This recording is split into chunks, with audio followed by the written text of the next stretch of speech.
Hello everyone, good morning and good evening. Welcome to IRSG's webinar on risk to economic recovery in 2021, implications on future growth and sustainability. 2020 was no doubt a most traumatic year that the whole world has witnessed. We already moved to an year with so much of positivity. We have seen started different economies recovering, but at the same time, the pandemic is still around. So this is the risk of the economy for a strong recovery for 2021.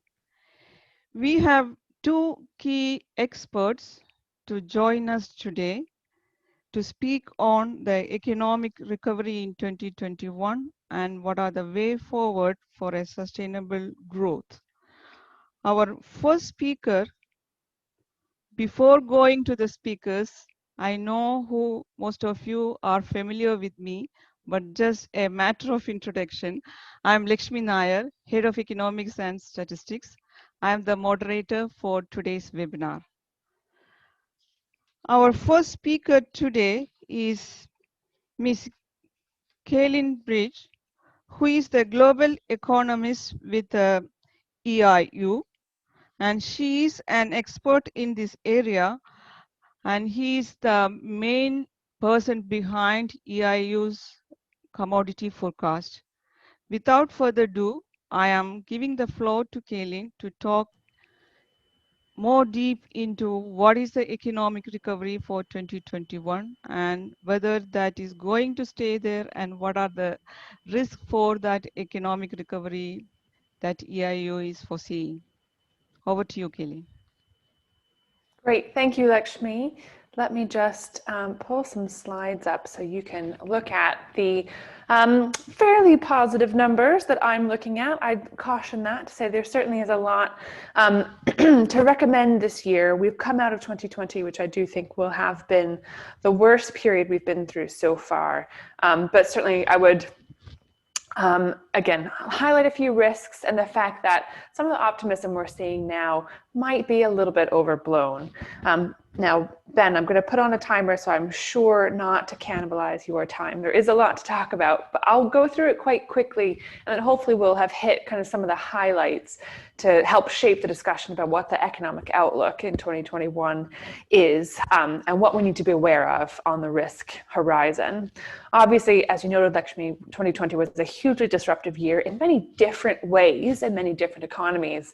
At the moment, we're seeing a huge rally in optimism. A lot of investor sentiment kind of reaching new highs. To look at the US stock market, for example, we're seeing ample liquidity in the market, thanks in part to the central bank and in part to the fact that revenues have been protected for many corporates and many households, all that piling into investment, hoping for a better 2021 and banking on quite a fast rebound from the crisis. But again, as this great economist cartoon shows, I think, again, there are a lot of things in 2021 we still need to be mindful of. So to give us a sense of where we're starting from, where are we now in the global economy 1 year on from this unprecedented crisis? Now, obviously, we saw a huge hit to global GDP in 2020. We forecast about a 4% contraction in the size of the global economy year on year. That headline figure masks quite a lot of difference under the surface, though. And when you look at it in terms of OECD versus non-OECD economies, for example, amongst the OECD, we did see some of the heaviest hits to economic performance, kind of more broadly across that subgroup. On average, a 5% dip in GDP amongst OECD nations versus about 2.2% in emerging and developing nations. But even within the developed world, there's a lot of variety. Western Europe was one of the hardest hit regions, of a contraction of about 7% in GDP. For many of the EU countries, that's their reliance on services demand in travel, tourism, leisure, hospitality. That meant that as those industries that are slowest to recover form a big part of the economy, they've been feeling that kind of double hit through lost revenue and lost jobs. But at the same time, we're seeing, again, about a 5% contraction in Japan, still quite a heavy hit due to the drop in external demand, and overall quite a difficult picture. The US, however, as you can see on this graph, it's hidden a little bit by Japan, unfortunately. But the US was actually a little bit of an outlier. We saw a 3.5% contraction in US GDP over the course of last year, putting it one of the best performers. There are a few reasons why the US is a unique example, and we'll come back to that in just a moment, try to shape how we think it's gonna rebound. But again, quite a mixed picture there. Amongst the non-OECD world, China obviously is the outlier there in a very positive sense. 2.3% growth amidst a pandemic, making it one of the only economies, and certainly by far the largest economy, to show that positive performance. Across the rest of, say, the ASEAN nation, we saw a contraction of about 4%. Now, other emerging markets, we're seeing a lot more difficulty there, and big hits to growth in Latin America. Sorry, I should say to the level of GDP. Growth is really not what we're talking about at the moment, but a big hit to economic output in Latin America, Sub-Saharan Africa especially, and of course the Middle East. So quite a big, again, mix there, even if China is lifting the regional average. Now, looking ahead, the main factor that's kind of underpinning our economic forecasts, and indeed our commodity price forecasts, is our expectation for how the vaccine rollout will progress. And at the moment, we are perhaps slightly more cautious than some, and certainly a lot more cautious than a lot of current market investors that are expecting a rebound from April and everything's going to be gangbusters. But essentially, we do see a lot of obstacles this year to reaching some of the ambitious goals that governments have set forward. Broadly speaking, we do think that vaccines will be widely available in the most developed economies from the second half of this year onward. So when I say widely available, I mean it will probably get to the kind of herd immunity expectation of somewhere between 50 and 70% of the population's inoculated, again, on a ranging basis within the second half of this year. That's slightly slower than, say, the US would like to do. It's pretty much on par with where the UK is going. But again, there are still final difficulties in getting to that 60, 70% that mean that we're likely only to see a big rebound in growth in mainly here, I'm talking about the US and Western Europe from the second half of 2021, but it is coming. And then for the rest of the world, we do expect to see some obstacles to the rollout of vaccines. And hopefully this map will help to put that a little bit into relief. So again, in the darkest green, you see the US and Western Europe, where again, by the end essentially of 2021, we do expect that goal to have been reached. Other countries in the lighter green, like Canada, much of Latin America, and Russia, we expect to reach widespread coverage of vaccination by the middle of 2022. And then actually, interestingly, in Asia, in late 22, for example, in China, we expect that target to be reached. Now, I would caution that the rate of kind of, again, widespread access to vaccines won't necessarily go hand in hand with the economic recovery. Obviously, China has already leapt and bounded ahead of most of other economies. They've got the virus under control. They're not in the same position that, say, the Western European countries and the US are in trying to get that vaccination rolling in order to allow the economy to rebound. That's obviously not the case in China. We're already underway for the recovery, and with stricter control of the vaccine, of the virus at home, China is able to then also use some of its vaccine supplies as a diplomatic tool to increase its kind of relationships throughout the region and indeed throughout the emerging world. So this doesn't necessarily pair up exactly with economic recovery. For some countries that are still struggling to control the virus, though, it will be a very telling example of what that pace is likely to be. So now, what does 2021 have in store for us? I would again caution, we are going to see some very impressive growth numbers in 2021. And we expect to see global GDP rise by 4.5% over the course of this year. Now that is enough to more or less get the global economy back to pre-coronavirus levels. So just the size of the economy, just getting back to where we were before this hit by the end of 2021 in the final quarter there.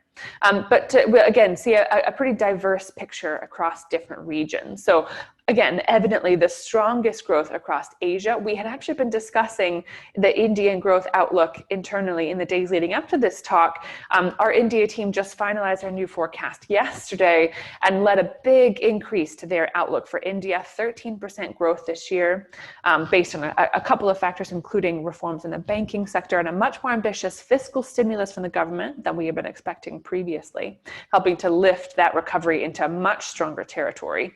But again, much more of a lag behind in some regions like Sub-Saharan Africa and the Middle East, and a partial recovery in the Eurozone. So that leaves us with a much more positive picture at the end of this year. Again, the global economy, mainly thanks to the US and China, back to pre-pandemic levels by the end of 2021, but many regions, and particularly emerging regions in Latin America, Africa, and the Middle East, where economies will still be smaller than they were in 2019 at the end of this year. So still quite a long way to go. Sorry, just to specify, I've got a question mark here around Asia because we'll need to feed this new India number into our global workbooks to get the regional aggregate, but this is hot off the presses, so we'll likely see a slight upgrade in our growth forecast for the region more broadly. So watch that space. But I think this graph will hopefully put things into context a little bit. What this effectively heat map shows in kind of slightly odd honeycomb style, it takes a little while to kind of find the countries that you may be looking for, but it shows us what GDP in 2021 is forecast to be relative to 2019. So we're not looking at year-on-year growth rates here. We're effectively smoothing over the recession in 2020 and the rebound in 2021 to see how big the economy will be relative to pre-coronavirus levels. Now, in the dark purples and dark blues, you see the economies we expect to be the heaviest hit and for the longest amount of time. Great Britain, we're struggling with lots of different problems at the moment, be Brexit-related transitions or the kind of emergence of the new variant. Mexico has been hard hit, much of Latin America, and again, a lot of Southern Europe, where again, we see this heavy reliance on external services demand like tourism, leisure, and hospitality that we think will only be really kind of recovering as a sector in 2022-23. So there's still some way to go there. Countries that are in the kind of mild blues and greens have basically come back to where they were pre-pandemic. So we're really not talking about growth here. We're still very much talking about recovery. And then the countries that are in orange and in red, again, no one will be surprised by this, probably Bangladesh, Myanmar, Vietnam, China as the clear example, and Taiwan having shown positive growth over that time. Again, leaps and bounds ahead of other economies as they begin that economic transition. I'll move very quickly through this because we've talked about this data a little bit, but I think it's a helpful way to put things into context. We've got our 2021 and 2022 growth forecast for major economies here, but in the blue boxes, the quarter in which we expect those economies conservatively to reach that goal of kind of getting back on a par with pre-COVID levels. So as you can see, only a couple of economies have already met that bar. Several others are coming in the next few quarters, but overall, the recovery, we think more broadly, does stretch into even the 2023-2024 region for a lot of key emerging economies. So we're still very much in recovery mode, even if we're seeing this kind of rampant market enthusiasm. I would caution to say we've got a long way to go before we get there. Let's very quickly look at a few key regions that we think are going to be particularly important, or indeed key economies. So just to focus a tiny bit more on China and look a little bit under the surface of the data there. So evidently, again, China had a very fast rebound from Q2, putting it well ahead the rest of the world. That was partially thanks to the fact that they had controlled the spread of the virus very quickly at home, and that allowed for temporary business closures to be quite brief and for economic activity, at least domestically, to start to rebound. And all of that looks terribly positive, of course, and it is in a certain sense. But there are still some warning signs that I want to highlight there. This graph shows where economic growth stemmed from, what was driving that recovery. And as you can see, in the first quarter, we saw a big hit to personal consumption, the lightest blue, and a mild hit to investment, mainly public investment. The drop in personal consumption continued in the second quarter, even though we did see overall positive growth, and that growth was entirely led by investment. So again, that is primarily public investment, but it'll also be some private investment by households that are the highest earners and are able to divert spending that would have been into daily consumption or travel and tourism, et cetera, and divert that into investment, for example, in property, et cetera. We've seen that replicated in other markets. But again, a big part of this is going to be government stimulus investing in the economy. And indeed, in the third quarter, we've only seen a very tepid recovery in consumer activity. There are still reasons to be concerned if what you're looking at is the Chinese consumer recovery. It is still at the moment still quite state-led and still very industrial and indeed heavy industrial focus. Now, for industrial goods providers, that is still a very important conclusion to take away, that we're still seeing that strong growth, and we expect it'll probably continue at least through the first half of this year. But eventually we will start to see that economic relay being made. So the government kind of probably started to withdraw some support measures for industrial sectors later this year as consumers start to recover and allowing them to take the baton forward in the economic recovery. Now, we don't think that's going to happen straight away for a couple of reasons. One is that we did see a big jump in unemployment. It's hard to say for sure with Chinese official statistics, but we estimate it's probably around 10%. And we have seen some fiscal strain also amongst local governments. There are still other complicating factors, like, of course, the fact that the US-China trade war is going to be ongoing and it's going to stay complicated this year.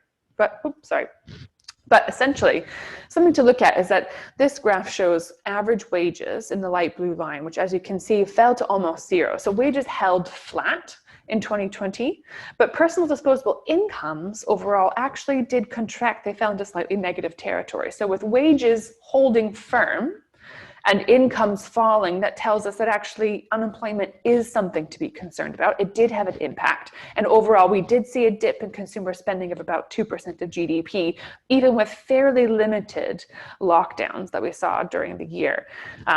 So there is something to be kind of yet to be gained in terms of waiting for this recovery to turn into a consumer-led recovery. And I think that's probably only likely to come in the second half of this year. So something to be thinking about when you're thinking about the sources of growth and not just the headline numbers. But for the moment, it's still a very positive industrial story. There's no doubt about that. Now, Europe, not as much to be positive about. Many of us will be painfully aware of that, myself included.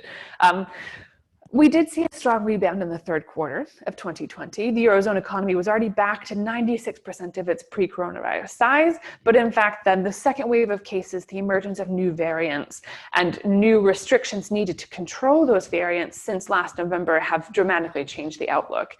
At this point, we're not really expecting to see further heavy restrictions than the ones we already have in place now. It's really more of a question of waiting for the vaccine rollout to start to gather pace and allowing the economic recovery to continue, or rather to accelerate. And we really only expect that to happen in the latter half of this year and early next. So we still have a few difficult months yet to go. And as we can see, as of the end of last year, activity in European manufacturing was still well below previous levels. And in places like the United Kingdom, for example, which is still very much under lockdown measures, that will continue to be the case for the next few months at least. So we'll have a difficult few months, but we would expect more of a rebound in Europe. Again, probably starting the second half of this year, supported to a certain extent by the first disbursements from the EU Recovery Fund, which we think, again, will probably come in the second half. Now, the euro, again, US is a very unique example. I'll go through it quite quickly to make sure we leave time for some of the other questions. But the US has been shielded, actually, by the fact that it is not very exposed to external risks. You can see the sources of GDP growth here, comparing the US and its northern neighbor, Canada. In the US, private consumption is 70% of GDP. Essentially, what that means is that overall economic output in a given year really just comes down to consumers. Are their incomes protected? Are they able to spend? Are they comfortable in the economic outlook enough to spend? And in the US, we have seen all three of those things play out despite this completely absurd crisis that we're going through, for which we have no real precedent.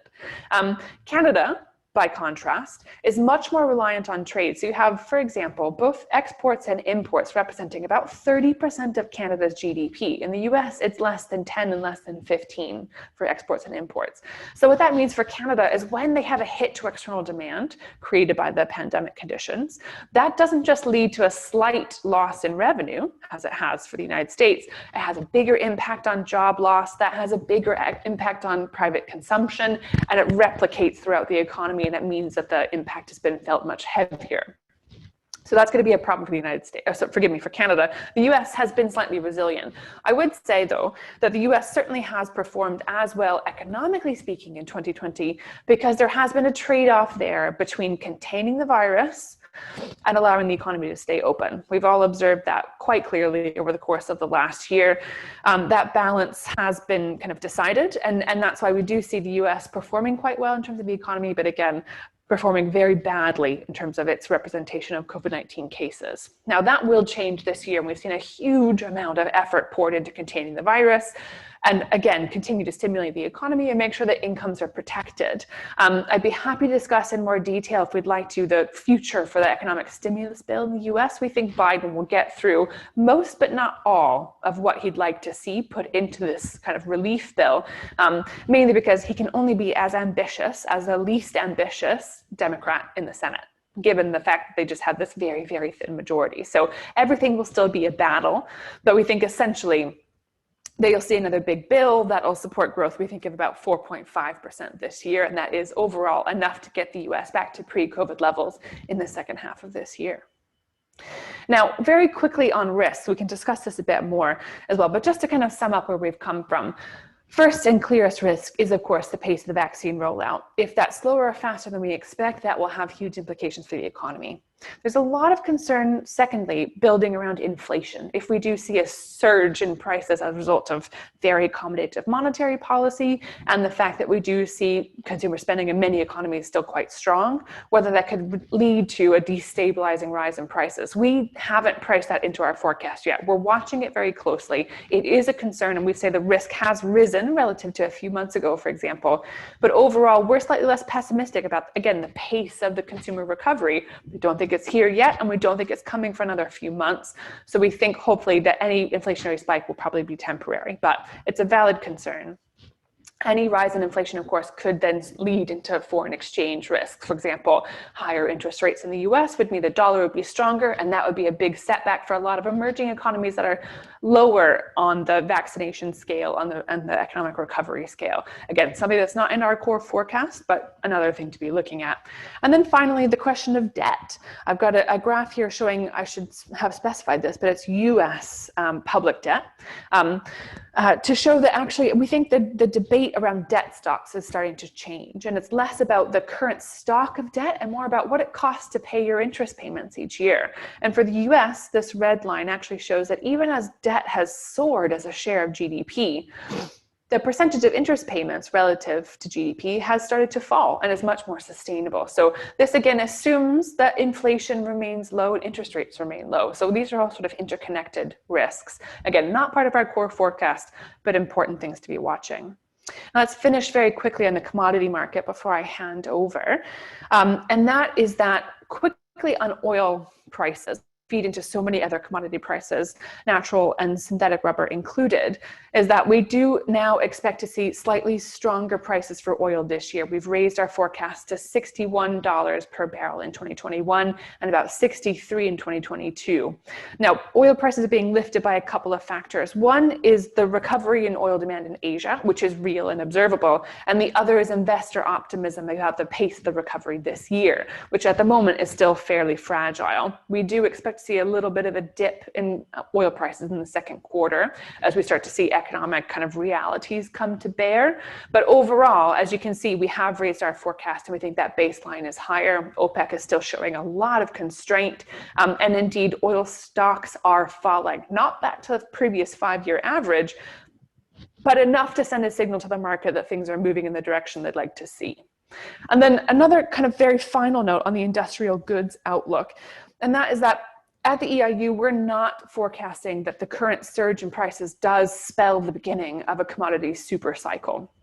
for a variety of reasons. One is, again, we don't expect the pace of economic recovery to quite meet investor expectations this year. So that'll be a dampening of spirits. And then again, China's economic recovery is still very much industrial-led. It will remain that way for some time, but towards the end of this year, we do think that consumers will start to take that baton. We'll start to see some of those kind of additional stimulus measures being withdrawn very gradually and very kind of sustainably, we think, but still enough to mean that we may not see the same pace of activity that we're seeing currently.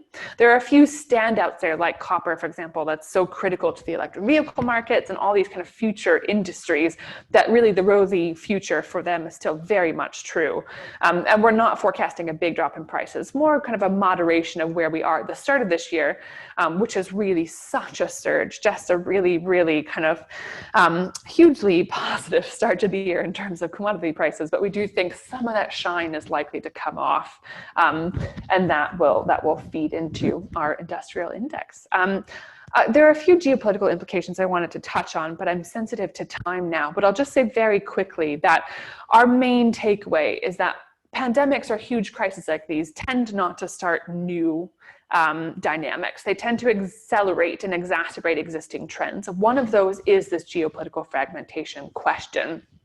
It doesn't spell the end of the globalization trend, at least in our point of view, but we do expect to see increasing focus by country governments, and we've already seen this from the new Biden administration, for example, on local supply chains, on resilience, on reducing exposure to external shocks, and that will feed into the global economy, we think, through things like reshoring. Again, all these things that we've been talking about for some time, they're not brand new, but we do think that they have been, forgive me, accelerated.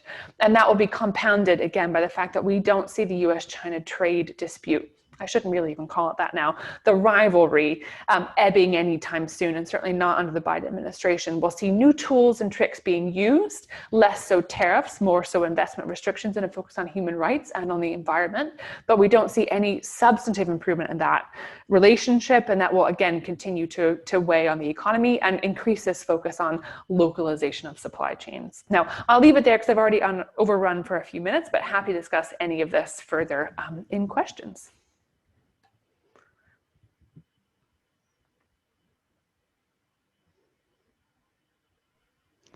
Thank you.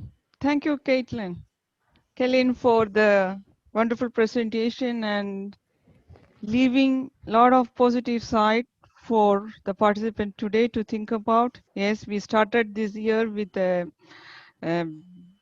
price spike. Yes, then the market, there are concerns, is it going to end up in another super cycle of commodities?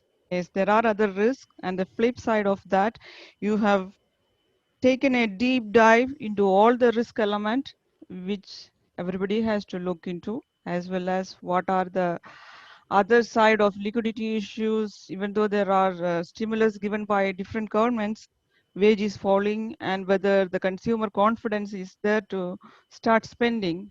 That is one observation everybody has to closely follow and watch. Thank you very much.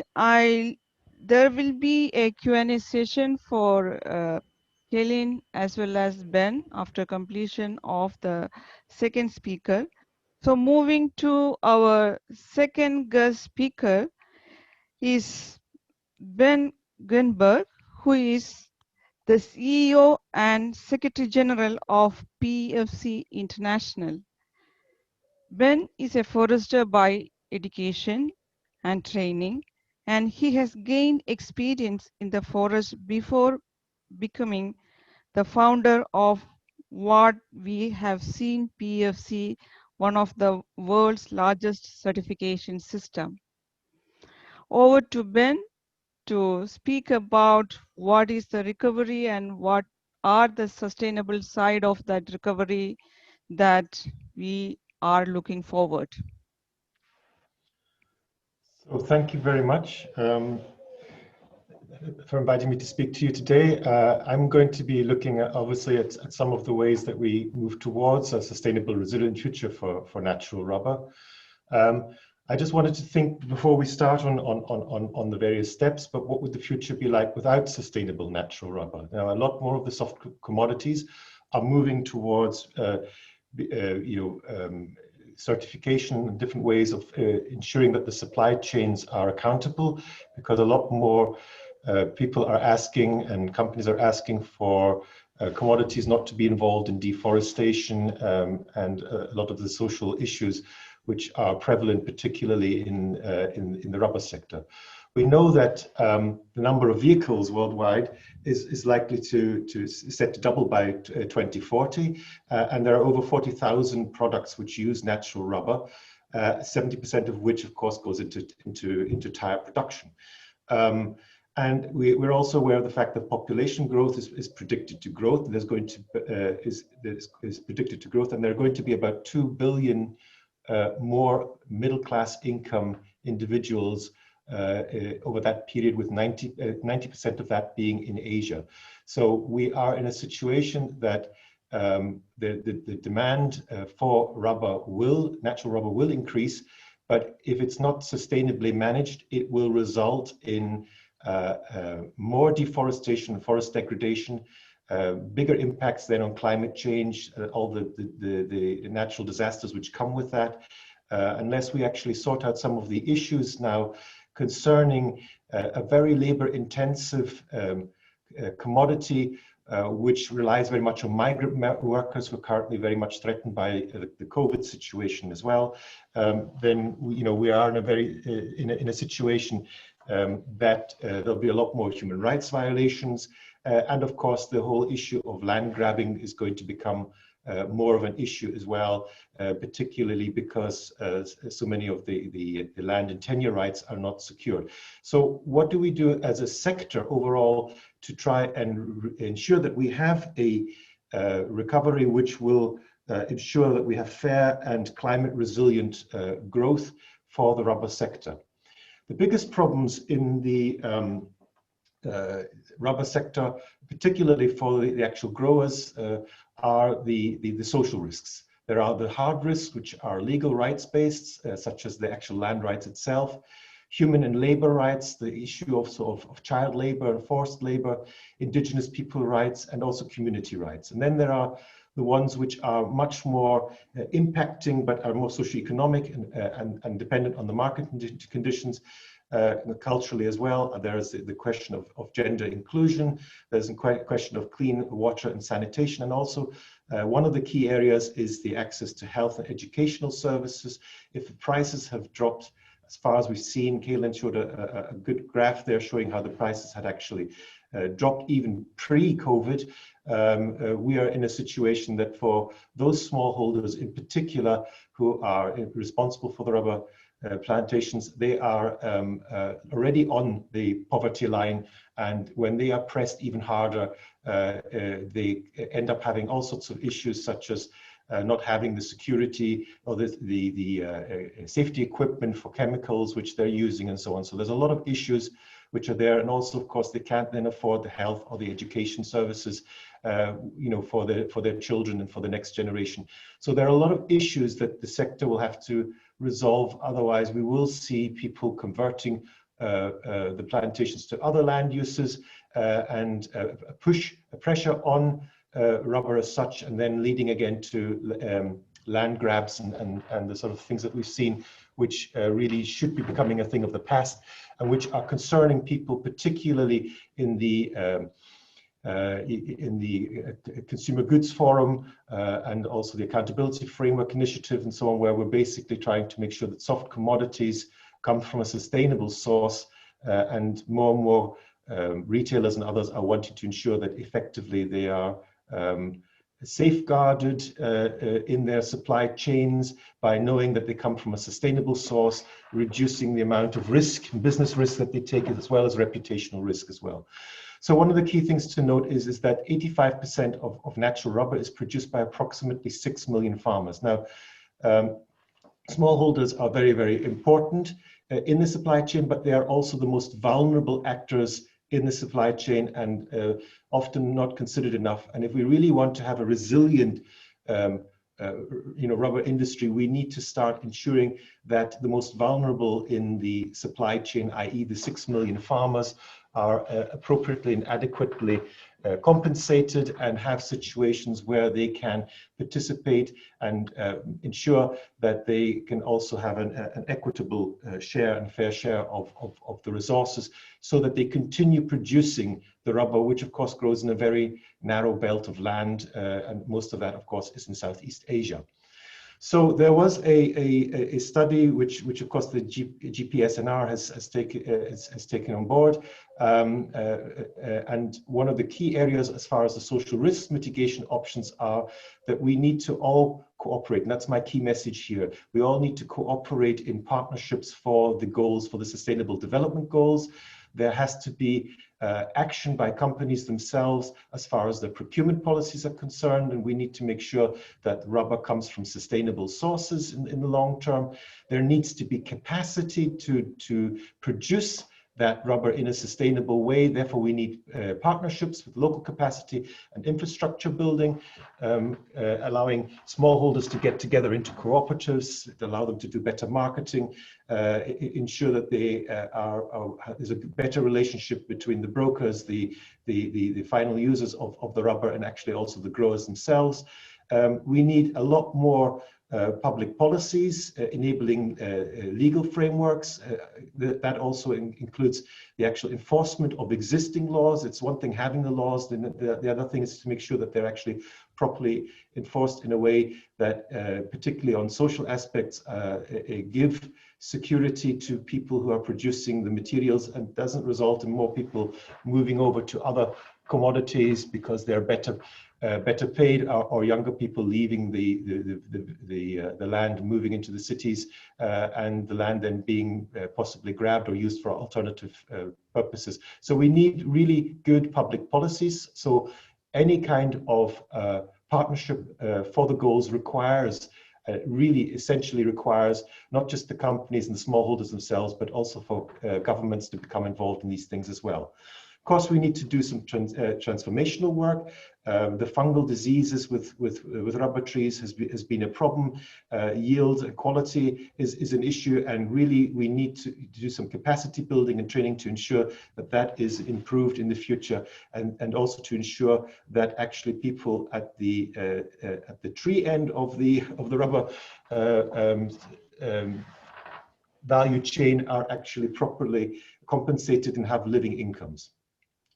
So why is sustainable forest management one of the areas that is important for mitigation of the social risks, which are the biggest challenge to the recovery? So first of all, we know that sustainable forest management is important for reducing deforestation, forest degradation, which then reduces the greenhouse gas emissions.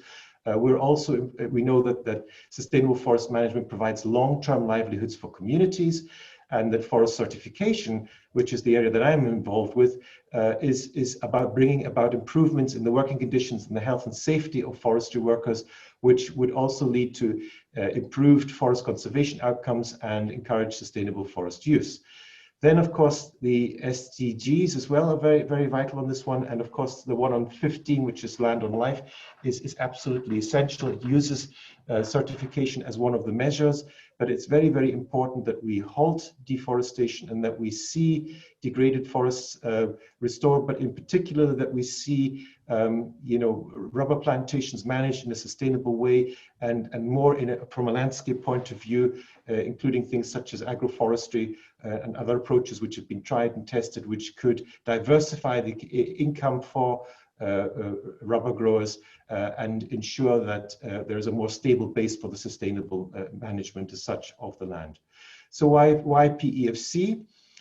So we are a system of choice for smallholders. We have over 1 million growers who are certified under PEFC, and we specifically focus on smallholders. Smallholders in Thailand have about 1 hectare of land. In Europe, the average is about 5 hectares for forest owners. So there's lots of similarities, which when we have mechanisms which we can use to ensure a better resilience at the grower end of the supply chain. So we're about fair and inclusivity within which are core values within the PEFC. very much looking at local involvement and adaptation of standards to ensure that they comply with legislations, the local conditions and the regulations, and then also are acceptable at a global level. Very much multi-stakeholder engagement. All of the groups that you see in the slide here are involved and in the development of the certification standards. And we also need to focus on ensuring that smallholders are integrated into the supply chain, and there's ways of doing that through, for example, group certification, getting them to work together as large as supplies, which makes it easier for buyers to then get the commodities, and also trees outside forests. So we're looking at innovative ways of landscaping, landscape approaches to trees outside forests, which are very, very important for the rubber sector, particularly where rubber is not regarded as part of forestry. So there are pragmatic and cost-effective processes where we work with local resources and expertise, but we need to do this more with companies, with governments, with development agencies in order to really shore up and strengthen and deal with the issues which we're seeing at the grower end of the supply chain. Let's have a quick look at the inclusivity areas. Of course, we talk about economic viability, environmentally sound and socially acceptable standards. There are a couple of them labeled here, but the ones that I'm focusing on now here in particularly are the socially acceptable one, respect of workers' rights, the promotion of and involvement of forestry communities, also the actual needs for a whole range of people, including migrant workers, and ensuring that there's a fair living wage for migrant workers, as well as for local workers as well. And it's very much based on smallholder requirements, and that is something that will help make for a more resilient supply chain. We are a not-for-profit organization who's PFC. We're a non-governmental organization, alliance of very many national forest certification systems, and we're the world's largest one. We set international standards, but we help develop local standards and endorse national standards which are developed by local stakeholders. And we try to do this for the whole supply chain, so not just what's happening within the rubber plantations themselves, but then following the chain all the way through from the rubber plantation right through to the final consumer through a chain of custody. So from the farm gate to the consumer, it's very, very important to realize that it's not just a question of certification. If you don't have the resources to do the certification, you need to have the partnerships to work with people. So we're working also with rubber institutes and research institutes.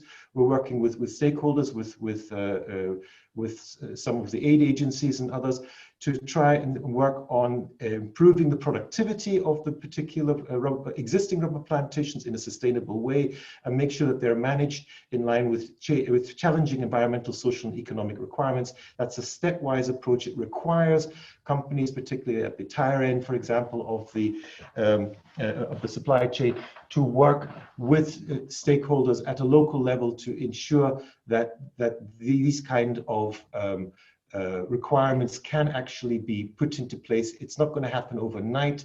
Only 3% of plantations are covered by some form of certification at the moment. So we're going to have to look at other ways in the meantime as we build up that capacity to ensure that companies are also ensuring that they're only getting material from non-controversial sources. So we have a responsible supply chain through chain of custody certification, and ultimately also labeling for the rubber products itself. It's the inclusive approach for smallholders is very important, not only in the group certification, because it's a landscape approach by identifying mutual interests and common needs. It's a sharing of resources, roles and responsibilities, and you can develop the various partnerships for innovation and capacity building, but particularly also other approaches such as trees outside forests, where rubber plantations are not designated as forest. That's a new option which many of our members are currently looking into, and some have already submitted some schemes, for example, in India. And then there are also the innovative frameworks to make sustainable forest management more relevant to natural rubber production systems. So there's a lot of work we need to do there. As I was saying about, if you can't get rubber from a certified source at the moment, you can already use your due diligence systems within a chain of custody, which everyone in the supply chain should have. which covers the legality and also sustainability issues. It makes sure that controlled sources exclude natural rubber from areas where there are violation of human rights or where the activities do not comply with local, national or international legislation, where forest conversion is concerned, and where there are conflicts between natural rubber and rubber wood issues. It can't be conflict material, and that's very, very important. That can be just demonstrated through a chain of custody, at least for the non-certified elements, but the certification itself provides so much more because it goes into so many more areas of ensuring a sustainable supply from rubber plantations. Now, for those of you who are already involved in ISO, you will see that PFC and PFC documentation is very much linked to the ISO documentation. If you know the ISO documentation structure, you can also read the PFC documentation because it's based on the ISO high-level framework. So it's easy also if you already are ISO certified to actually build in chain of custody and others into your existing mechanisms throughout the supply chain, leading back down to what's happening at the forest end. Going to the next slide, now we have the various countries. You can see that PFC, as I say, is made up of national systems, the ones that are listed on the right-hand side there. And we're also working, of course, in some countries which are also then the consumer countries, PFC in Germany, Italy, Spain, and France, and also North America, working with consumers of rubbers to ensure that we can get the whole supply chain to become a sustainable supply chain. But the reason I'm showing particularly also the countries on the right-hand side, of course, you will recognize them. These are various countries where 80% of the global natural rubber is produced in Southeast Asia. So the uniqueness, summarizing here very quickly, is that you have global standards at local with local context. You're following existing processes. You're not reinventing the wheel. You're using multi-stakeholder engagement, involving all of the actors in the area. You're making sure that you're complying with world's legislation, and you have a holistic, pragmatic, and cost-effective approach to certification and to building the capacity for people to get involved and use the certification for rubber. So third-party assessment is quite important for soft commodities. In the case of PEFC, we've been assessed by government procurement processes such as the Dutch public procurement criteria, where we've got full scorings on all of the aspects, whether it was forest management, chain of custody, or even development application, or even actually also the last one has to deal with the way that we assess our national systems at international level. And also we received the highest ranking in the ASEAN RAI, which is the Responsible Investment for Agricultural Food System, which is supported by the UN, scoring of 9.5. So it's a reliable system you can use. It ensures and is accepted in all these various other places as well. And when we're looking now back to what happens on the ground, going back to the forest end, we need to support smallholders towards sustainable natural rubber productions. We need to basically diversify the income sources. Even using the rubber wood itself for furniture or for energy. Rubber wood itself, storing carbon dioxide, whether it goes into furniture or even then substituting fossil fuels by using bioenergy coming from rubber wood itself at the end of the life, as well as the natural rubber throughout the life of the plantation itself. We need to provide silvicultural practice and training, and we have some experience in that. We have to focus on productivity improvement because we're not going to be able to expand the land in any significant way for rubber plantations unless we are going to start deforesting natural forests or do land grabs, and then thereby impacting on agricultural products and other livelihoods of other people in the areas. And so in order to avoid these kind of conflicts, we really need to look at actively supporting smallholders, the 6 million smallholders involved in the rubber production in the world. We've got some experience in this, in where we actually work together with local-based organizations, provincial cooperatives, agencies which are involved in funding research and development, and then linking directly to the marketplace. This is a case study in Vietnam, where we have resulted in a situation where 125 farmers are now group certified and have got market linkages between the producers and buyers, which are now in place.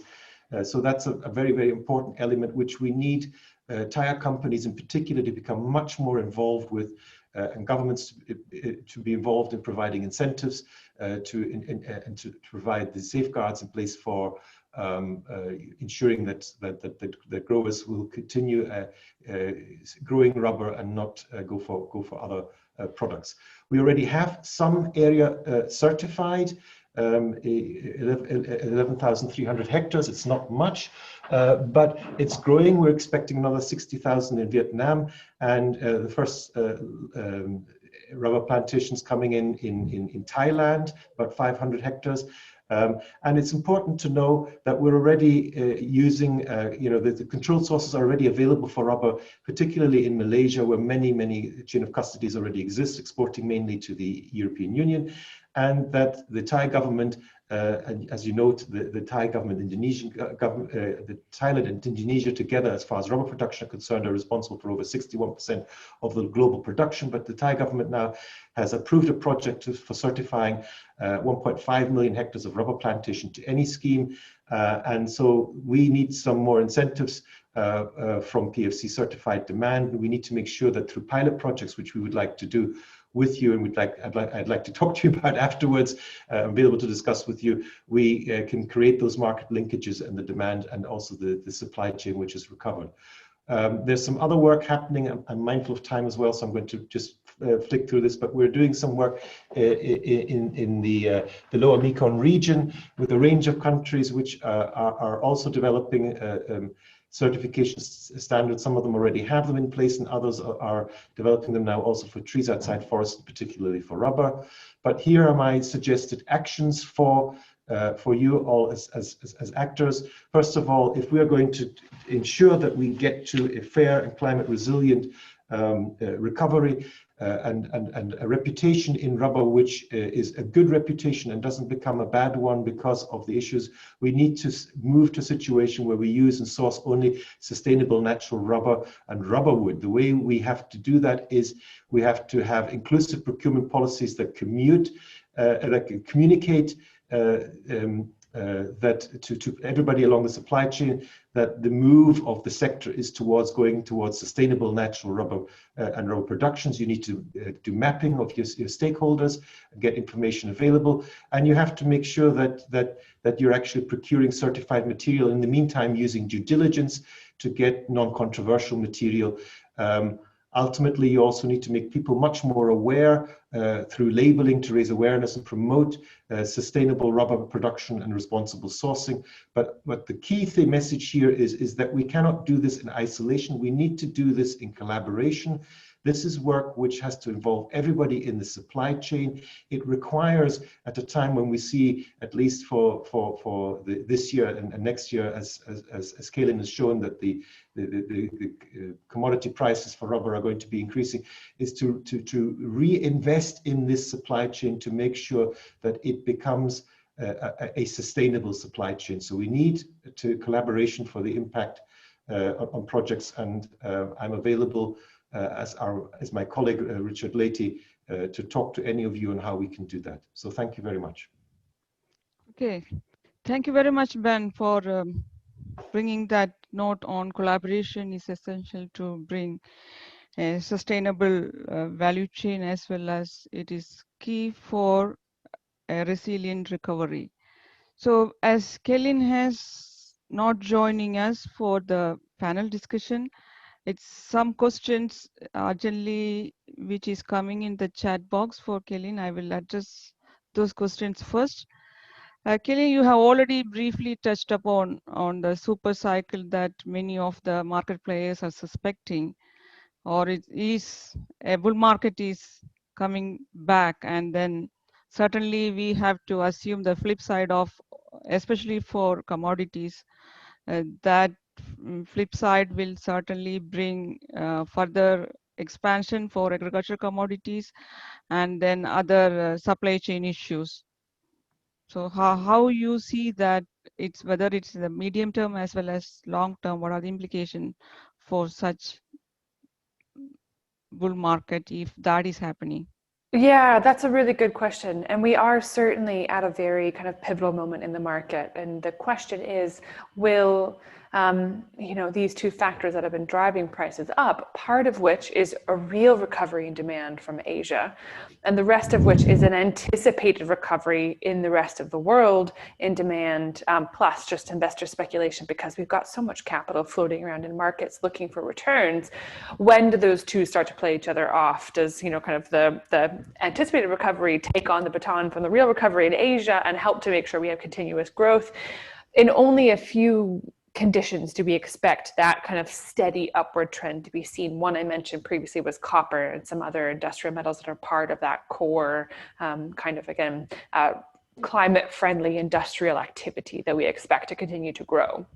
I'd say certainly, and for a number of reasons, we do expect to see steady growth, strong this year and more moderate next year, kind of leveling off for natural rubber. And I think to a certain extent, certainly, because we have seen a strong industrial recovery in China, and we're going to see a stronger, industrial recovery elsewhere, probably, as I mentioned, the second half of this year, including the US and some of Europe. There is reason to be slightly more optimistic and think that, this is not the peak and then we're going to fall into a dip.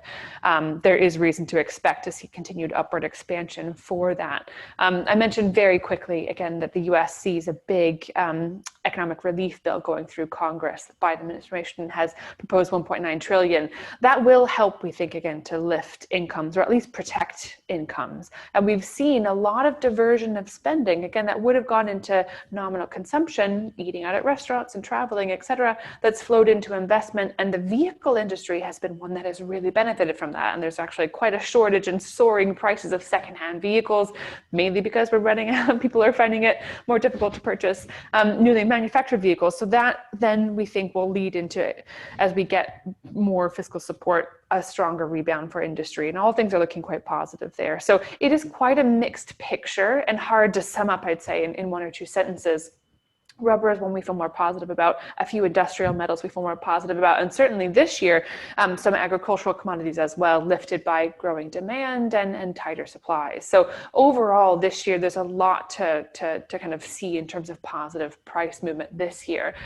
In terms of supply chain issues and whatnot, again, we're not necessarily forecasting huge disruption in that regard. I think when we look at the US-China trade dispute that really played out under the Trump administration, we haven't forecast another round of tariffs or other measures that would weigh on the supply chain necessarily. And again, we're not in full recovery mode, but we are headed that way. So we are expecting no new coronavirus restrictions in place relative to where we are now that are heavier and more cumbersome in terms of circulating goods around the world. So we're less concerned about those kind of potential price lifts and new obstacles stemming, whether they be from political disagreements or from complications of the pandemic, getting in the way and making supply chain circulation more difficult.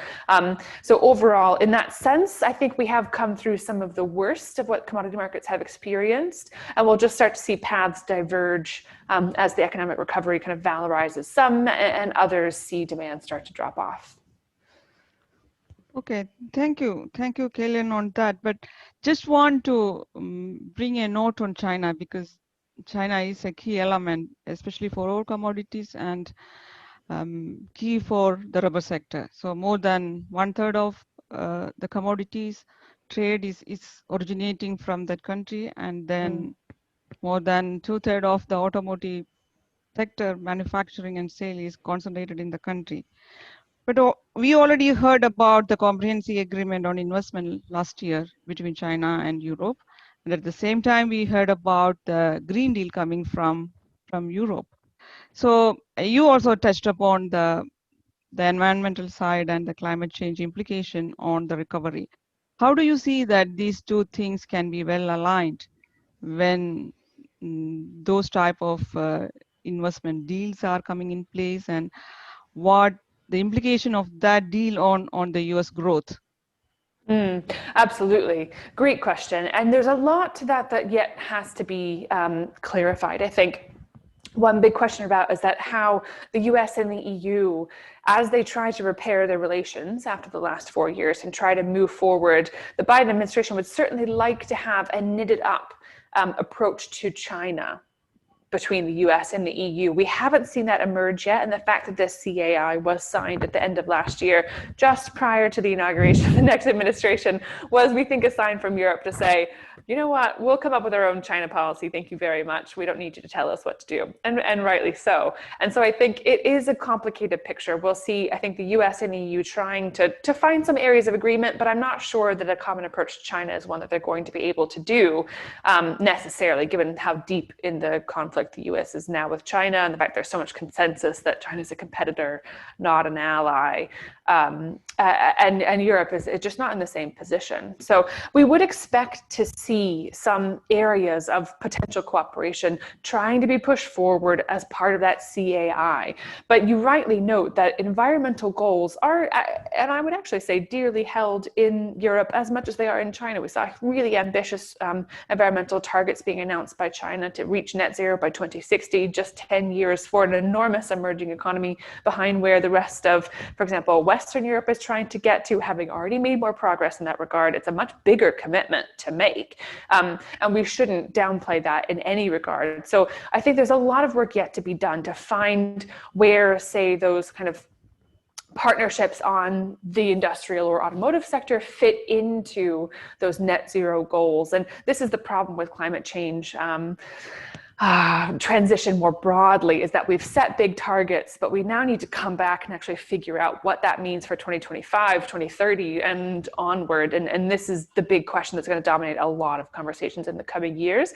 I would say, just as a final point, that automotive is one that I'm perhaps slightly more optimistic about in terms of seeing potential EU-China cooperation in that regard. Remembering, of course, that natural rubber will be equally important for the electric vehicle industry than it is for the traditional combustion engine vehicle industry. And that is one that I think where we could see it. China is already a huge leader in that respect and would like to cement that hold. There's a lot of growth coming in that new industry. And that could be one possible area for growth and collaboration. Okay, thank you very much. I know it is certainly we can discuss this for more than 1 hour, but because of the limitation of the time, and we have an interesting panel discussion coming in, and already I can see more questions which directed toward Ben. I like to focus that into the panel discussion. So I like to thank both Cailin and Ben for a wonderful session. And really, thank you very much.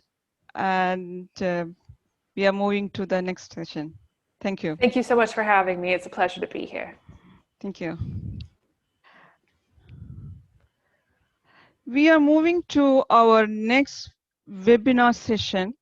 We have 3 eminent regional experts as our panelist speaker.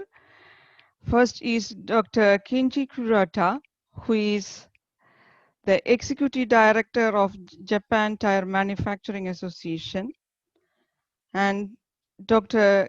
K.N. Raghavan, IRS, who is the Chairman and Executive Director of Inter-Rubber Board, and Ben Gunneberg, who is the CEO of PEFC.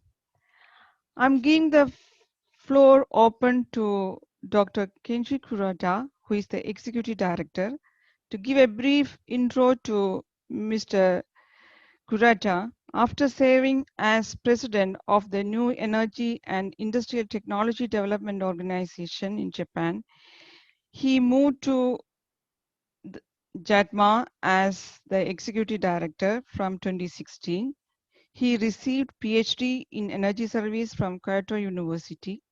In terms of academic profession, Mr. Kurata had been a professor of public policy at the Hokkaido University. Without further ado, I'm giving the floor to Mr. Kurata, who certainly will be sharing a brief overview of Japanese growth, more focused on automotive, tire, and the rubber sector.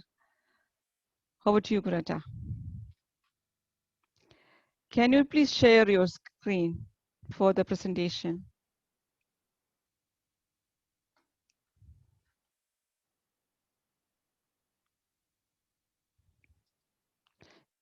Can you please unmute?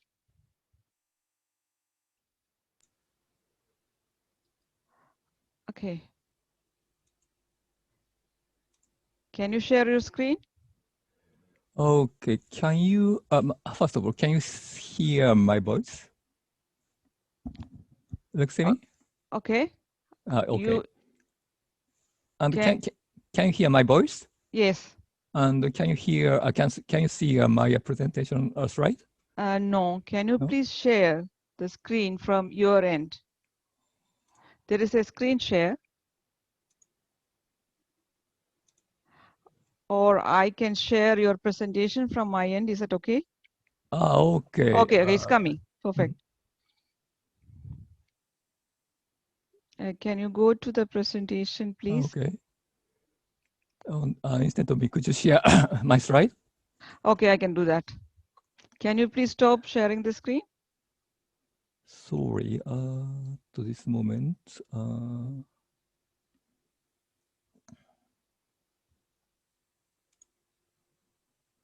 Sorry for the technical glitch. Yeah, for it. Hold on, please. If you can close that, I can share the.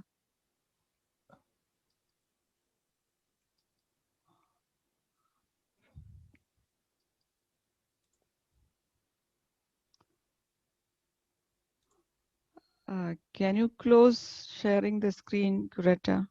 Okay.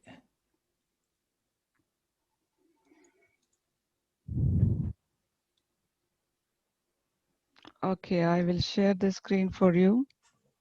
Just 1 minute.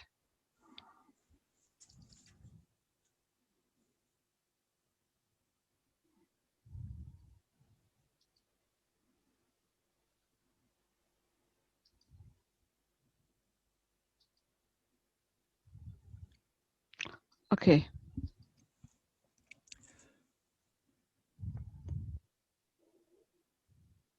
Okay, thank you. As introduced by Lekshmi, my name is Kurata, and I'm Executive Director of Japan Automobile Tire Manufacturers Association. And my organization, so-called JATMA, it's kind of industrial organization, consists of the Japanese tire manufacturers, as well as foreign tire manufacturers who has a branch in Japan. And today's my topic on my presentation is a recent economic situation in Japan as described in the title of the slide, and also as described in the subtitle of my topics, a general view and 2020 result of the tire industry. Okay, so next slide, please. First, let's take a look at the GDP trend in Japan recently. It's very obvious that rapid decline in year 2009 you can find, and it's obviously an effect of the Lehman shock. And after the shock, GDP has been gradually growing, and again fell deeply in year 2020 because of the COVID-19. And moving to the next slide, please. Okay, this slide shows the trend of GDP growth rate.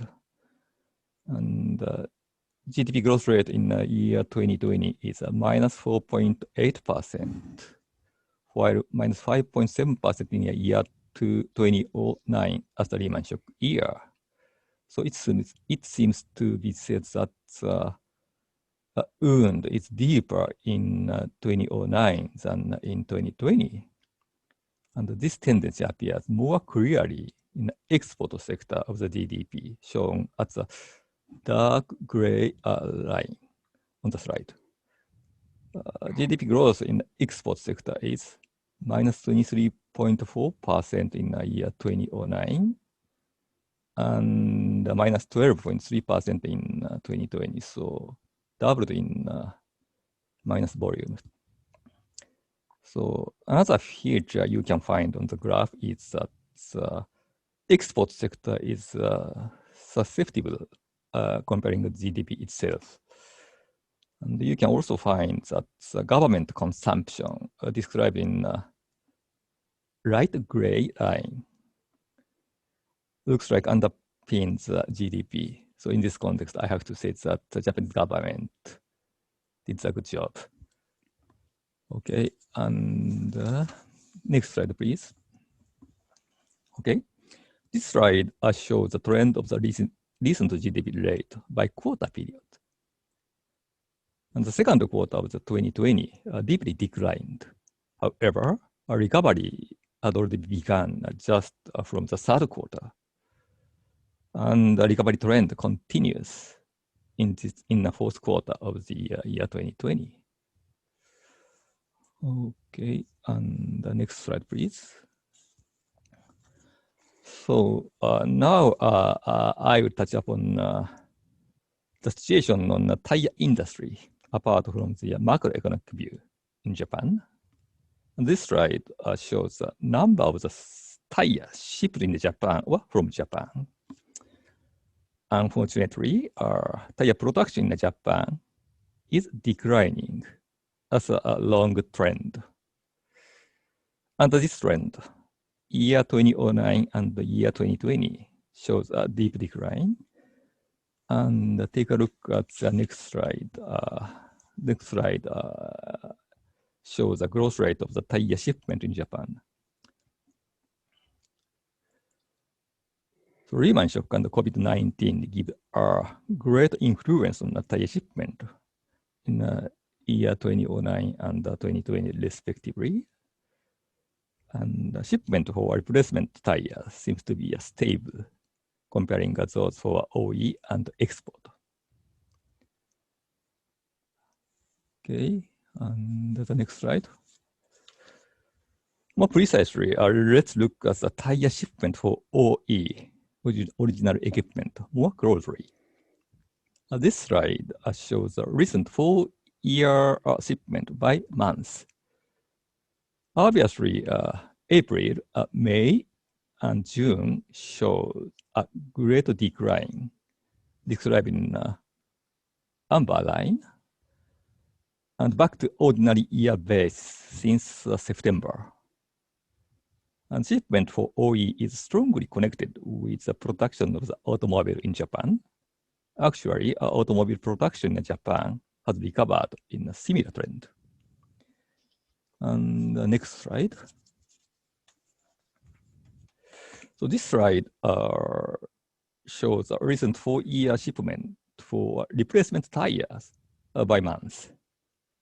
Of course, a certain decline is found through a whole year. However, a clear decline has not been found, even in April, May, and June. So it means demand of the replacement tire is so stable in Japan. Okay. And next slide. So on this slide, I'd like to check the business result of 4 Japanese tire manufacturers in year 2020. You may know that there are 4 tire manufacturers in Japan, namely Bridgestone, Sumitomo, which has a brand name Dunlop, and Yokohama, and Toyo tires. And having these 4 manufacturers got together as if one company, I described this graph. Tire sales and the profit margin on tire sales are shown on this slide. On this slide, tire sales include both domestic and overseas sales. Obviously, you can find that the profit margin declines as well as tire sales in COVID-19 years, 2020. Okay, and let's move on the final slide. Next slide, please. This is my final slide showing domestic and overseas sales of Japanese for as well as overseas and overseas sales ratio. Unfortunately, I cannot find the domestic tire sales data and overseas tire sales data. So this graph shows the domestic sales and overseas sales. It means that non-tire sales is included. However, I think the trend is almost the same. But since the non-tire sales of the Japanese four tire manufacturers is relatively very small, and a huge decline is found in overseas sales comparing the domestic sales in the year 2020. As a result, overseas sales ratio is decreasing in year 2020. So at this moment, until now on, I have described a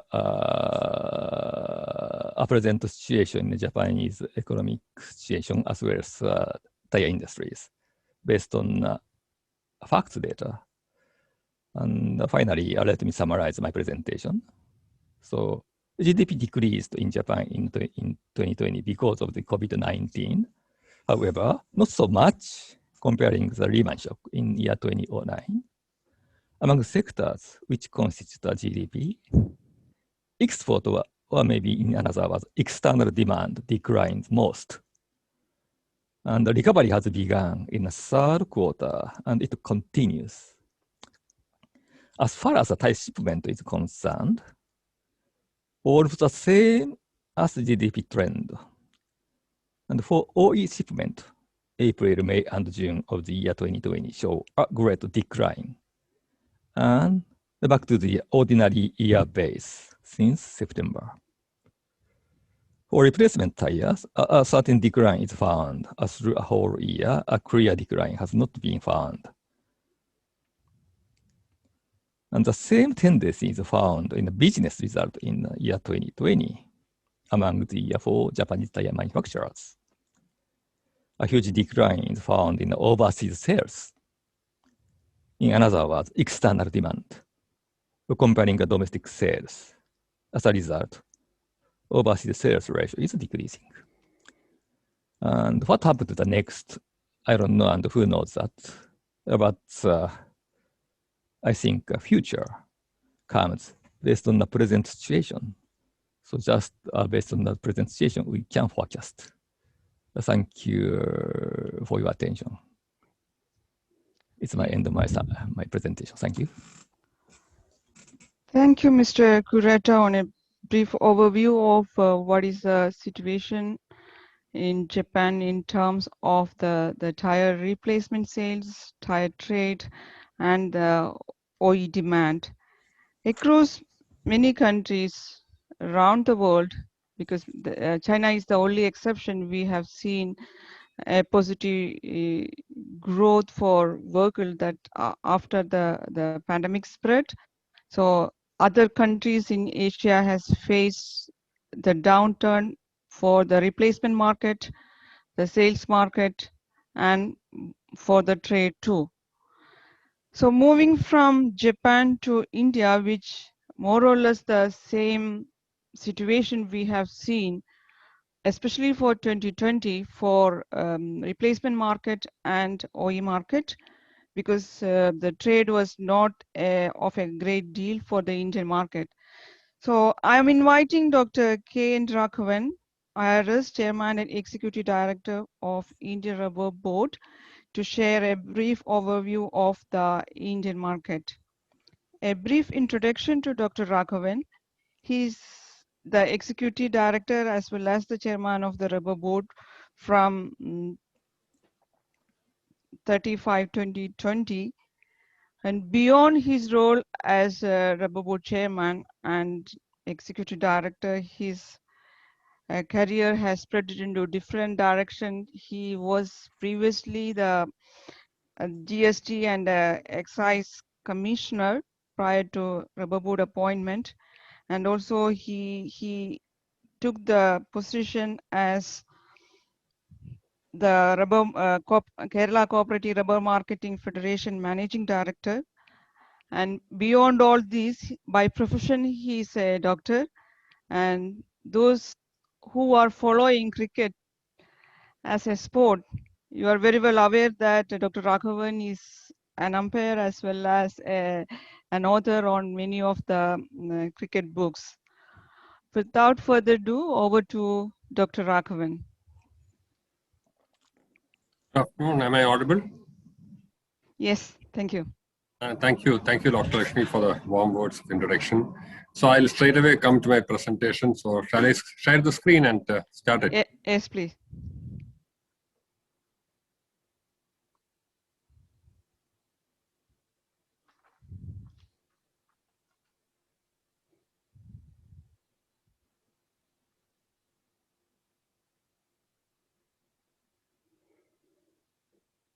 Yeah. I'll just start with a very summary profile of the Indian rubber sector. So as you have an idea of what the sector encompasses, we have around 823,000 hectares of natural rubber cultivation, and there's about 1.32 million small holdings. So it's essentially a smallholders crop. The average size of the holding is only 0.57 hectares. Just 534 estates. In India, we take more than 10 hectares as the size of an estate. And most of the production, most of the landed area comes under the small holding sector. It gives a lot of employment for 450,000 people in a day. The other members of the rubber value chain, we have dealers, we have the processors, and the final consuming industry. Now, COVID hit us very badly. As it is, India rubber sector was going through a period of great difficulty because of the fall in prices. The fall in prices had impacted the farmers badly.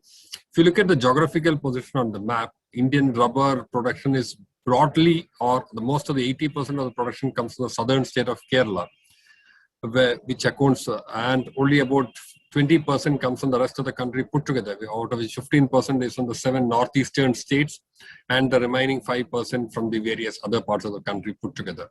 Now, the price which had hit about, in rupee terms, about 240 during 2011-12, came down drastically, and because of that, tapping became very unviable as far as most of the plantations in Kerala was concerned.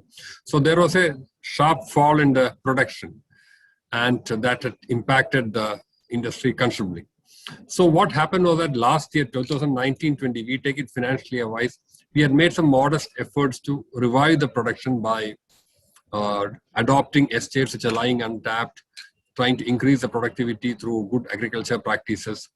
And some of the states like Kerala offered an incentive for rubber production.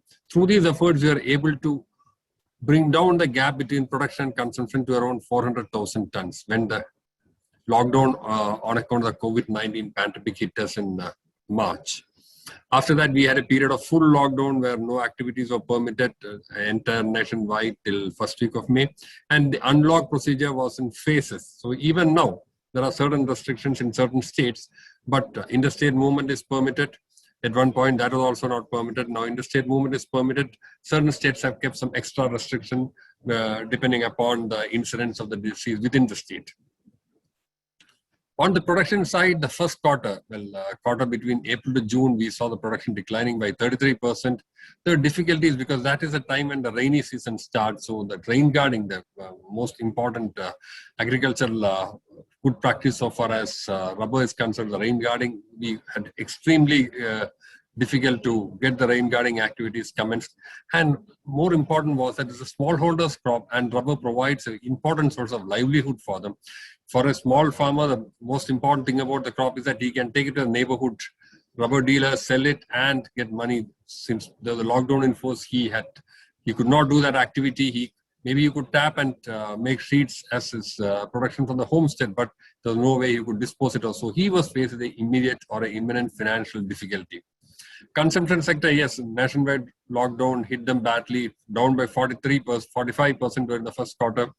All manufacturing units remained closed during the month of April. They started resumption of work only towards May. There were, after that, also freight traffic disturbances. When the lockdown was announced, what happened was that the trucks carrying rubber and various other products were in various stages of transit. They all had come to a stop there. So drivers left. So there was a major confusion on reviving the freight transport after once the lockdown started getting withdrawn. And worker dislocations also affected the factories, functioning of the factories. So what did we do during this period? It was an extremely challenging phase because we didn't have any precedents to go by. So first what we thought was that we would just get permission to commence tapping, because that is the most important thing as far as a smallholder is concerned. So that, and also because the importance of latex for manufacture of gloves, which is one of the most important products that have gained traction during the period of COVID pandemic, we could secure production for that, and then latex processing factories also started operating. Then, as I said, to help the farmers out of their financial troubles, the market was not open. For the rubber board side, we thought that we had set up companies comprising of rubber board and the small farmers, these rubber farmer producer companies. So they were given advances by the rubber board so that they could start purchase of rubber on payment of an advance, so that the people got sufficient cash with them to meet their immediate requirements, so as to buy the provisions, buy the food and other things that are required for the daily living. So this was done as a emergency measure. And then we also took measures to ensure that the rain guarding happened. There's again a shortage of cash with the farmers, so we arranged soft loans. We arranged supply of rain guarding material on credit. And I'm happy to say that most of these actions had the required effect, and most of the plantations had rain guarding by the time monsoon hits the state in full force. Now, after the immediate phase of lockdown, we thought that there should be some measures to attain a reasonable return for the farmer. So we launched a program for improving production, and the most important focus was that we needed to improve the productivity and to bring down the cost of production. As a commodity, rubber has been subject of vagaries of the prices. At times the price increases steeply, at times it falls even more steeply. So there's a roller coaster ride for the farmer, who is the most vulnerable link in the supply chain.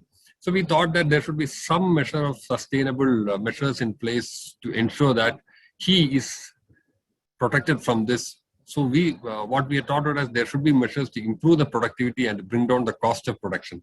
Cost of production is something which is affecting the farmers the most, because when the rubber prices went up, everything got readjusted to that. So we launched measures such as self-tapping, low-frequency tapping, popularize that, so that it becomes more viable for the small farmer to do the work himself, and to adopt the practice of low-frequency tapping, so that he taps once a week or twice a week, and indulges in that as a group or a family activity, so that he can take up other employments if he has access or avenues for that, and sustain his life that way. And there was another issue, because earlier also in the first one of the slides, I said that the dependence on industry or the rubber, natural rubber on tire industry is just too huge. More than 70% of the total rubber is consumed by the tire industry.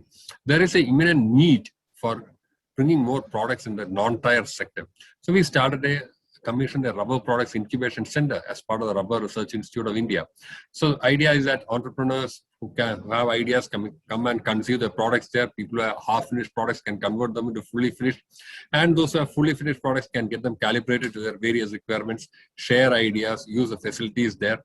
And that was commenced. And finally, as a mechanism for transparency in price finding, we decided to introduce an e-trading platform so that all transactions can take place through that e-trading. This will be in addition to the present mechanism or the physical form of trading that is taking place at present. So this e-trading platform is still under development, and we hope to launch it in another couple of months. This is generally some of the production concept from NR during the pre-COVID phase, that is 2019-20, and during the COVID and the post-COVID phase, that is 2021. At a rough distance, you can see that after the lockdown I mentioned earlier that the production had come down by 33% and consumption by 45% during the period of April to June of 2020 as compared to the previous year. In the post-June phase, you can see that the production increased by 4% and consumption increased by 10%. So why has that happened? With the production, one can say that it's a better prices that the farmers are able to get. The international prices have gone up, so they had their impact on the domestic prices as well. Second, there has been an increased demand from the consuming industry, as can be seen from the consumption figures. Why? One, auto sector, which again, the main one as so far as rubber is concerned, auto sector had hit a slowdown during 2019-20 within the country. They showed signs of revival. one, COVID created awareness that as many people as possible started owning their own transports, and the banks also had made credit available. So in the earlier presentation, the economists had said that credit available has resulted in some amount of speculation by the commodity traders. Here, the one positive effect was that the credit available was used by the people for buying their own independent vehicles. So that actually increased the demand for tires, and that spurred a increase in the consumption of rubber, and so that created the avenues for better production and better prices. And similarly, the government also on its part had restricted the import of new and old tires into the country. You can import tires, but only under a license. Sort of a small roadblock was created. So that also helped the domestic industry to consume, to produce more of tires and consume more of rubber. So that is a result of increase in consumption by 10.7% and increase in production by 4%. And what will be the way forward? Well, we need to increase the area under cultivation because the gap between production and consumption, as I said, was around 400,000 tons, which need to be bridged. For that, we need to increase the area under cultivation. In India, we still have area. We don't have to actually clear forests for doing it. There is sufficient area within the northeastern states, and we are going into a program for cultivating about 200,000 hectares of fallow land available there with rubber. The increase in productivity, as I said, what are the good practices of agriculture practice involving rain guarding, low frequency tapping, minimize the area of untapped plantations, bringing down the cost of production. A sustained drive for improving and sustaining the quality would be there. Transparency in price determination, and development of new rubber products. Now, we mentioned about the sustainability part. One area that we are working on is to look at prospects of having rubber replace plastic so far as many industries are concerned. Now, plastic has come in a big way. Plastic products are the rage, but the damage that can be caused to the environment because of overuse of plastics has been identified of late. We are also looking at in the incubator center avenues where you can replace plastic with rubber. Some of the products that we have developed in the incubation center, like for the root trainer plants, the cup that is made of plastic has been replaced with rubber. So similarly, some more products are in the offing. So it will create avenue for more rubber products and bring down the dependence of plastic, and thus help to increase the sustainability as well. So this is from my side, a very brief presentation on what has happened during the phase of the pandemic, the lockdown, and what we have done the post-pandemic phase. Thank you very much. Thank you, Dr. Raghavan, for briefing what is the India strategies during the COVID phase and what are the supporting action from the government for the small growers. I just wanted to check whether Ben is around to open the panel discussion. I know that he has to leave by 5:30. Ben, are you around? I'm still here, but okay. Okay, we have already received a couple of questions. It's thank you very much for the guest speakers for introducing this topic and taking a more deeper dive into some of the economic issues as well as the social and the environmental issues on the future sustainable growth. So we heard that recovery is happening, but whether that recovery is sufficient enough for a sustainable growth, we know some regions are doing it well, some regions are not. Some regions really take more years to come back to the pre-pandemic level. But when it's looking at the automotive, tire, and its supply chain, economic growth is a main driver for the automotive growth. So some regions are really doing well. Emerging market in Asia, it's a major driver for economic growth and is a major driver for the automotive and the tire industry growth. Certainly that will, it's a big driver for the rubber industry as such. But how we can do that recovery process very much a climate friendly, resilient, fair and inclusive growth. We are increasingly hear about the environmental and the economic side of sustainability.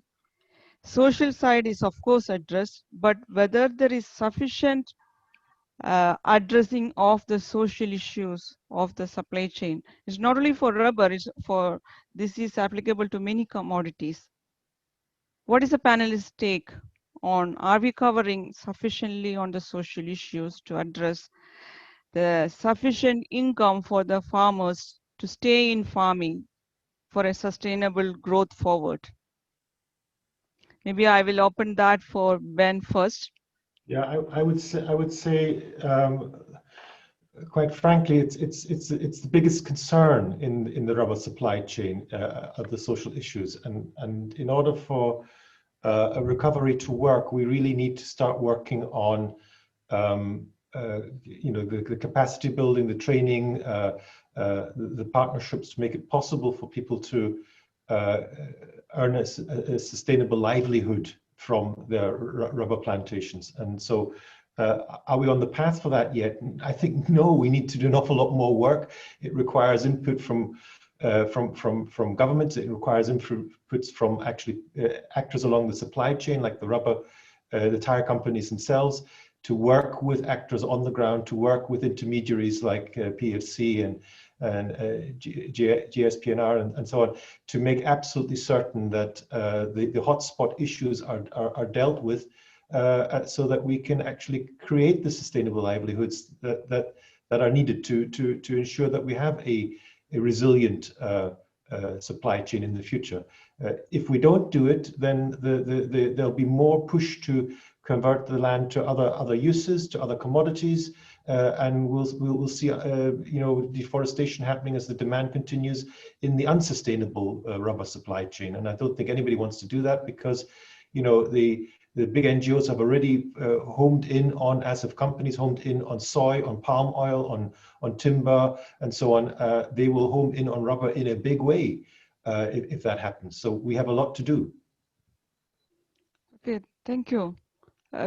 Dr. Raghavan, you have already addressed some of the government actions to address this, but of course, Indian case, when you look as a sustainable model, because India is a major consumer as well as a producer, but still there is a gap. But how this is addressed and going to address in the future is more in a sustainable way, when government has already plans to expand rubber. Is, of course, we heard that there is a public-private partnership even for expansion of the new area in northeastern part of India. So how that environment and social issues going to be addressed in that expansion program? Maybe it's good to follow as a good prototype for other regions. So, there are a couple of points on this, because the first thing as far as sustainability is concerned is the economic sustainability that comes in. The farmer needs to get a remunerative price for the product. Farmer needs to be able to plan properly. He needs to be able to take care of the plant properly and to ensure that he is able to give the required amount of fertilizer, have the good agricultural practices, and to get a livelihood out of it. So first and foremost, economic sustainability. Second, as a matter of principle, we don't cut down forests and plant rubber there. That has not happened. Even in the areas where we are going to, there will not be any amount of deforestation on account of rubber plantations happening there. Only the existing land which have been used by other crops, maybe which is not viable. Like there are a lot of tea plantations in Northeast which have become economically unviable right now. There's a proposal to convert a lot of them. Small plantations, I'm not talking about the big estates, small plantations into where rubber can be planted. So that or the fallow land which is presently not being used would be converted. Even land which is used for cultivating rice, wheat, etc. will not be considered for conversion to rubber plantations. So this is the environmental aspect that comes in. Third, there will be no employment of children or forcing. The beneficiaries will be of the projects will themselves be owning the land. We are estimating that the average size would be 1 hectare. Each beneficiary would have land package of 1 hectare, and he will be the owner. He will be taught to develop it, to tap it, and there will be a farmers collective, what we call as a rubber producer society, who will look after the common activities like supply of the inputs, and also there will be common processing centers so that the rubber that is produced is of the fairly uniform and good quality. So we are ensuring sustainability by one is the economic sustainability, by helping him at all steps to plant to develop the plantation and earn a decent livelihood through his efforts as a farmer. Two, protection of environment by ensuring that forest land is not affected, and even the existing agriculture land used for producing food crops are not affected. And point 3, social, by ensuring that there are farmers collectives that are developed. Already the examples are there in Kerala. It has started in the northeastern states also. But these farmers collectives will be developed so that the farmers themselves have a stay in the administration of these collectives, and the common amenities can be used for processing and for getting the necessary inputs on that. So this is what is envisaged on this thing for the development of plantations. Very much. That means is the land use planning is effectively taken into consideration for developing that public-private sector partnership, which shows avenues for job creation. So certainly that's a good model which others also can follow. It's coming back to Mr. Kurata on a different perspective. I know it's Japan is not a producer, but at the same time, with the presence of the major automotive and the tire companies there, how those supply chain of those companies are addressing the social and the economic side of sustainability. Over to you, Kurata-san. You are muted. Okay. Yeah. First of all, frankly speaking, I am working for the Tire Manufacturers Association in Japan. And in Japan, as you mentioned, that we don't have any natural rubbers as a resources.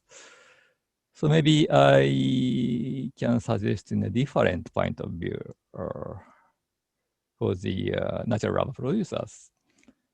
So, for example, mobility, including tires as an important surface transportation parts, is at this moment under the huge change, so-called case. And then I think some of the most important characters for tires would be maintenance-free and high fuel efficiency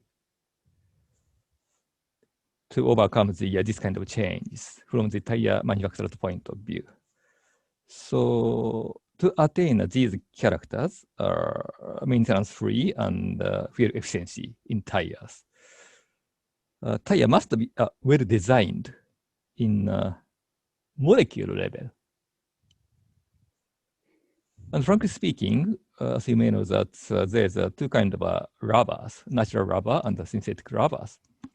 And as far as the synthetic rubber is concerned, nowadays, synthetic rubber used in the fuel efficiency tires is well designed in the molecular basis. So,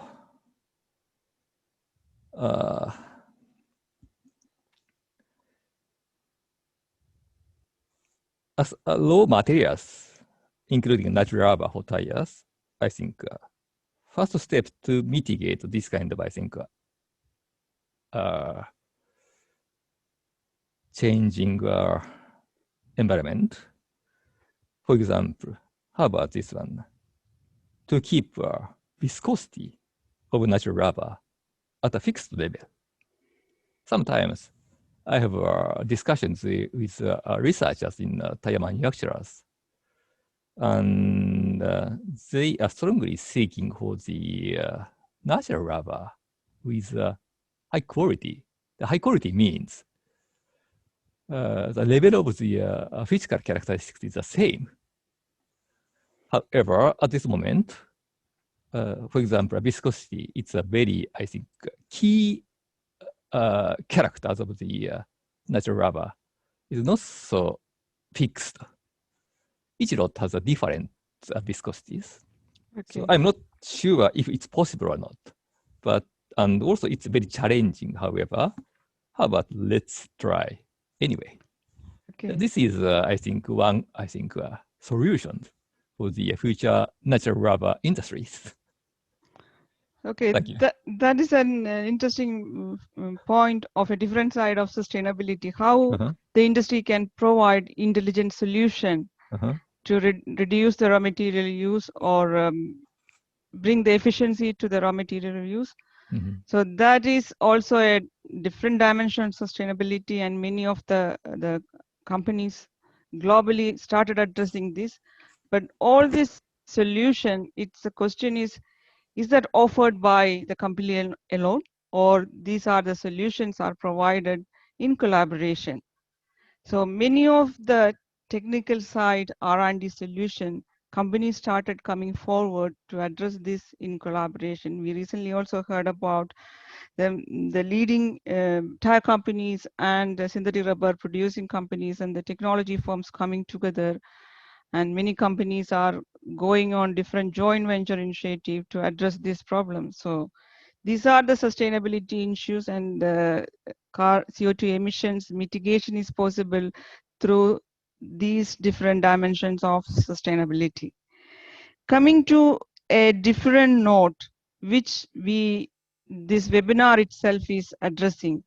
When the recovery is happening, of course, there is an opportunity for a reset, to taking account of different dimensions of sustainability and different climate change dimensions, as many countries and companies already made a big commitment for reducing CO2 emissions, zero deforestation, and also some companies made a big commitment like by 2050, 100% sustainable raw material use. So how that is possible to achieve? What are the steps to be taken for the rubber industry as a whole to achieve a sustainable, inclusive, fair growth?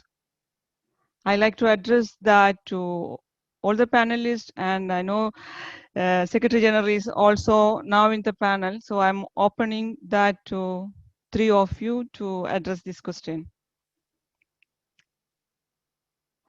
Who want to take the first lead? Dr. Raghavan around?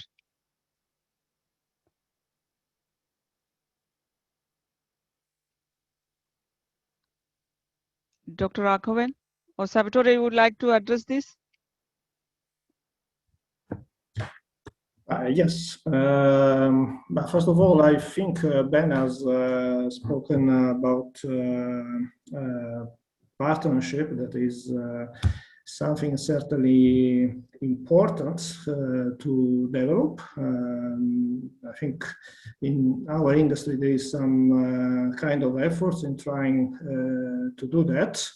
But a lot still has to be done, and on the other hand, my concerns are more on the side of putting together a kind of coherent vision to achieve that kind of sustainability that we want to achieve and the growth that we want to achieve, because right now we are seeing a lot of initiative there, but the level of coherence maybe is not there, and in any case we still have a lot of stakeholders that are outside of the tables where these things are discussed. So I think we need to make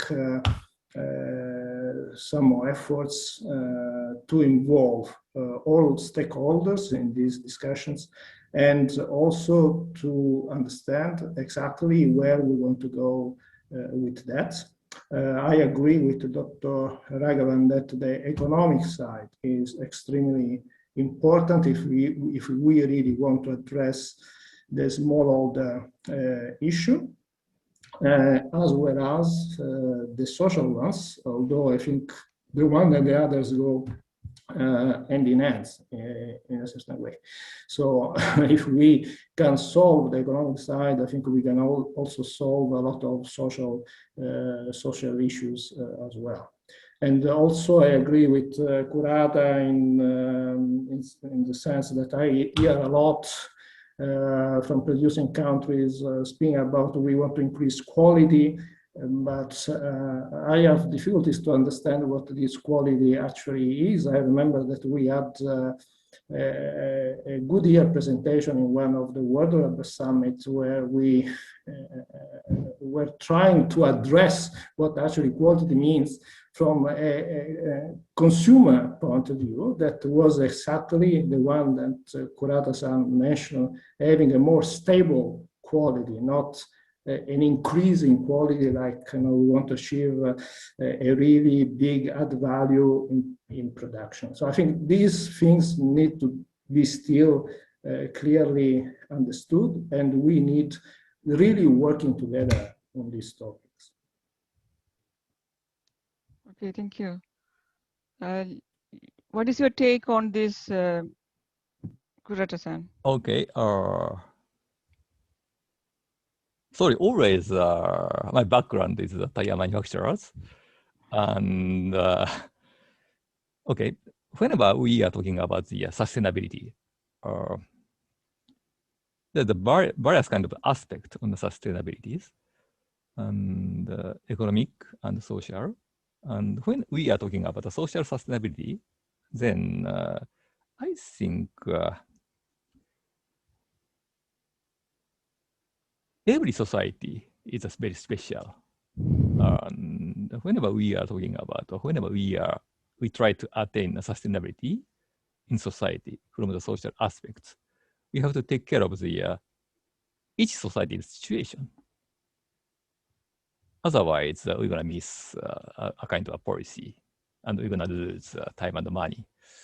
And also, another one point I would like to point out is that I like or I love innovation.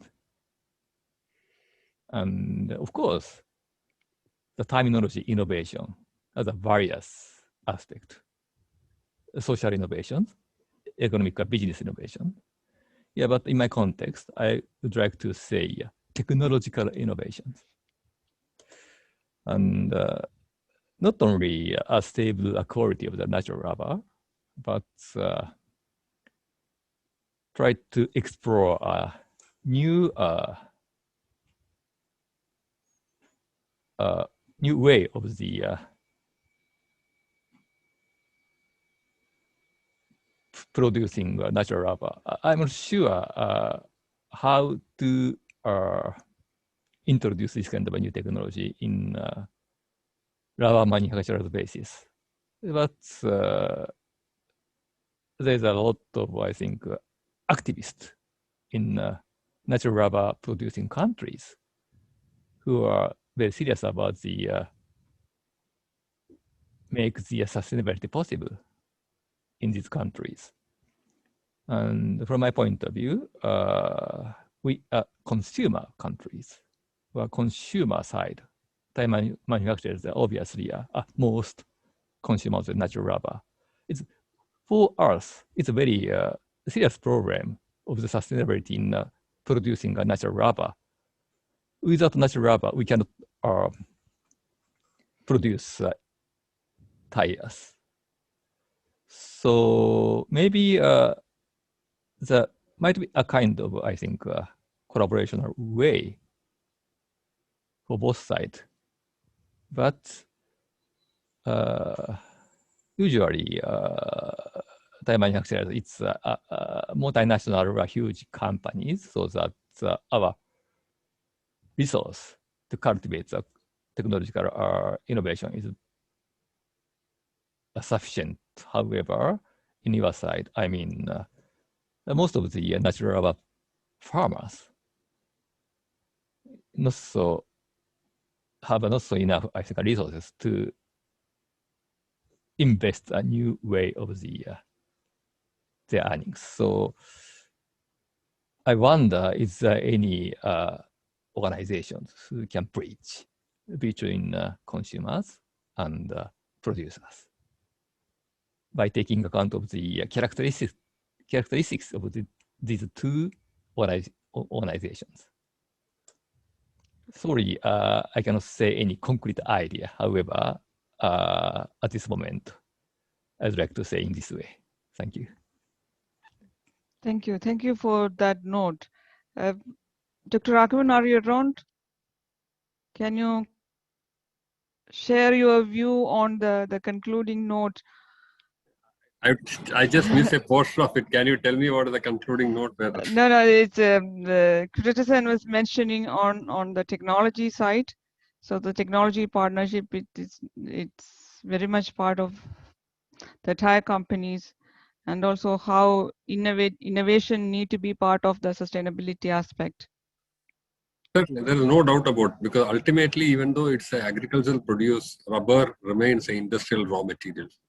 So when you're speaking about innovations and all the other steps, we need to make it's a product which is of use to the industry with regard to the availability, quantity, and the quality parameters. All these are required.